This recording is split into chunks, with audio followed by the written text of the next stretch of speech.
روزوں میں جس بیسک چیز سے منع کیا گیا ہے، ہم نے روزے اسی چیز کے بارے میں بنا دیے. We've made it all about food. جو ہم افطاری سے کھانا شروع کرتے ہیں تو سحری تک ٹھونستے ہی رہتے ہیں.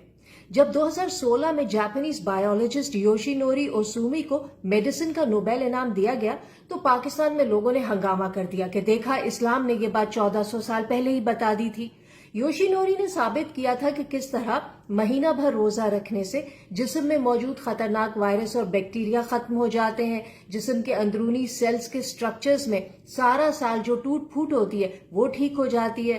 روزہ رکھنے سے نئے سیلز بنتے ہیں، صحت اچھی ہوتی ہے اور عمر لمبی ہوتی ہے. اسی لیے صدیوں سے روزوں کو طویل عمری سے جوڑا جاتا رہا ہے.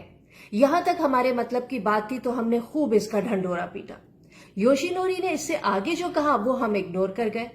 انہوں نے یہ بھی کہا کہ روزے کا فائدہ اسی وقت ہوتا ہے جب ہم اس دوران معمول سے کم کھانا کھائیں، پاگل نہ ہو جائے کھا کھا کر. یہی بات ہم سننا نہیں چاہتے. زیادہ کھانے سے جسم اوور لوڈ ہو جاتا ہے، نئے سیلز نہیں بن سکتے، پرانے سیلز جسم کے اندر گلتے سڑتے رہتے اور بیماریاں بناتے، کینسر بناتے.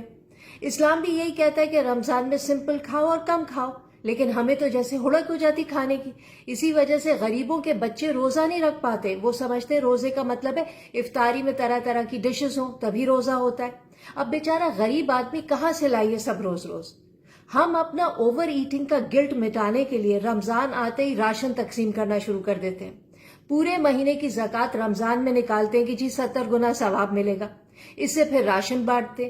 یہ نہیں سوچتے کہ جسے راشن دے رہے ہیں اسے باقی 11 مہینے بھی بھوک لگتی ہے. ویسے تو زکوٰۃ پورے سال میں کبھی بھی نکالی جا سکتی ہے، لیکن جو لوگ رمضان میں ہی نکالنا چاہتے ہیں وہ نکالیں، بس اسے پورے سال پر سپریڈ کر دیں.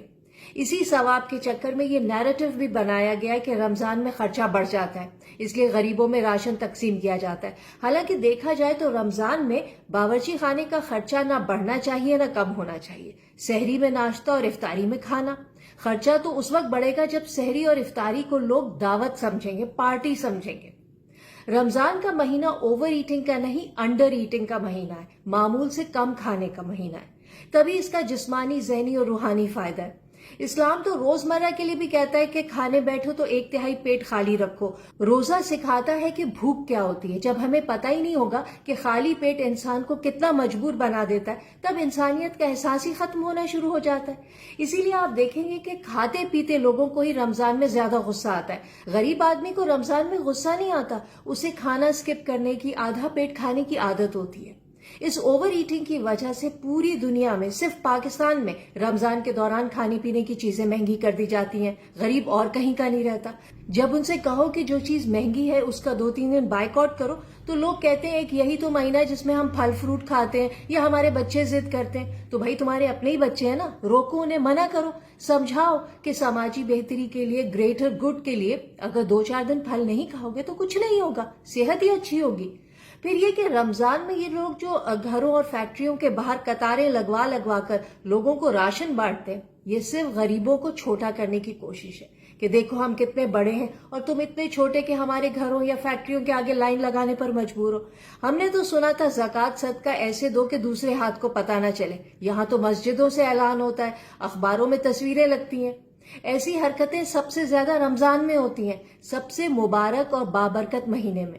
تو پلیز رمضان کو بتائے ہوئے طریقے سے گزاریں، سمپل بنائیں.